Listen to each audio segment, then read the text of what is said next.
يعني مثلا لما عمرو دياب مثل مع عمر الشريف، اكيد عمر الشريف ده زمان بالنسبه لك كان حلم من الاحلام بتشوفه. ده حلم كبير قوي عمر الشريف. هل لما دخلت البلاتو بدات تمثل قدام عمرو الشريف افتكرت عمرو دياب زمان لما كان بيتفرج لعمر الشريف على فيلم؟ انا بتخض جامد قوي. حبيت لما شفته ازاي هتمثل قدامه وازاي هتكلمه. بس ده فنان عظيم جدا عمر الشريف، ده فنان. يعني احساسك كان ازاي؟ كان عمرو دياب هو اللي بيغني المشهور النجم ولا كان عمرو دياب انا لو دخلت عملت كده اجي فين جنب عمر الشريف؟ يعني لو عملت نفسي نجم وناجح اجي فين جنبه؟ ده اللي هو العربي الوحيد اللي وصلنا للعالميه في يوم من الايام. ده اشهر عربي في العالم.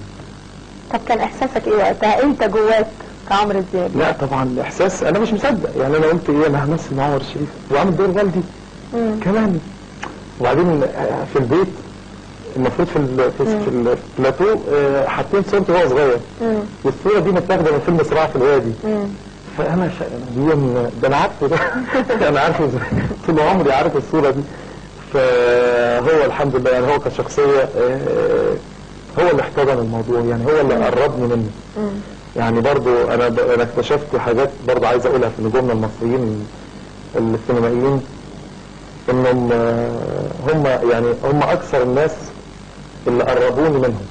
مش انا يعني انا كنت بخش خايف، بلاقي نفسي هم ناس بسطة وبيحبوا الفن وبيحترموا قوي الفنان اللي بيشوفوا قد ايه هو بيعرفوا قيمته ومش متكبرين تماما وعندهم ثقافة عالية جدا، درجة عالية جدا من الوعي الفني.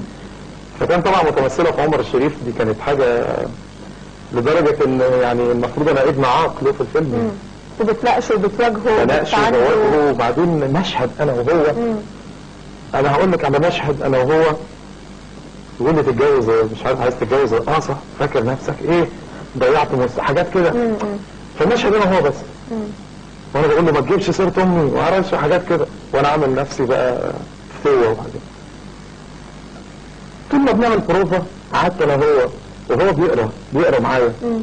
فقاعدين نقرا انا سرحان ده بيقرا معايا وبيرد وكده ومهتم جدا. وهقول لك على حاجه غريبه جدا، انا بروح بحكم شغلي وحكم سهري بروح المكان ممكن اتاخر ربع ساعه نص ساعه، بس بحب اروح في ميعاد بالذات في السينما علشان احضر نفسي قبليه.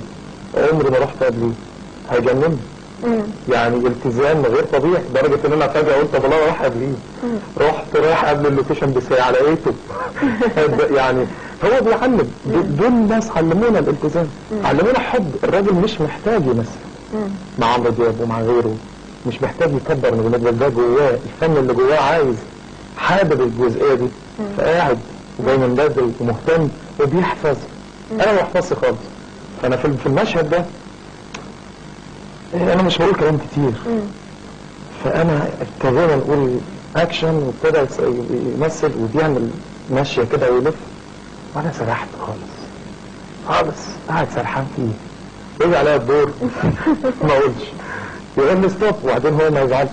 يعني المفروض هو عمل نشاط عالي جدا. فقلت له بصراحه يعني انا سرحت فيك. انا يعني انت عمر الشريف يعني. عمر الشريف بالنسبه لي قيمه عاليه جدا. بوظت نفسك في المدرسه عشان كنت عايزك تطلع الاول. صرفت في الشوارع عشان كان نفسي اشوفك راجل محترم من هدومك. عايز اكتر من كده ايه؟ عايز تحط مناخيري في الارض قدام زمايلي وعيلة مراتي تثبت لهم انك ولد فاسد جاي من امي وعايز سيرة امي. اذا كان فيك حاجه واحده صح يبقى جوازك منها، ده كله طز.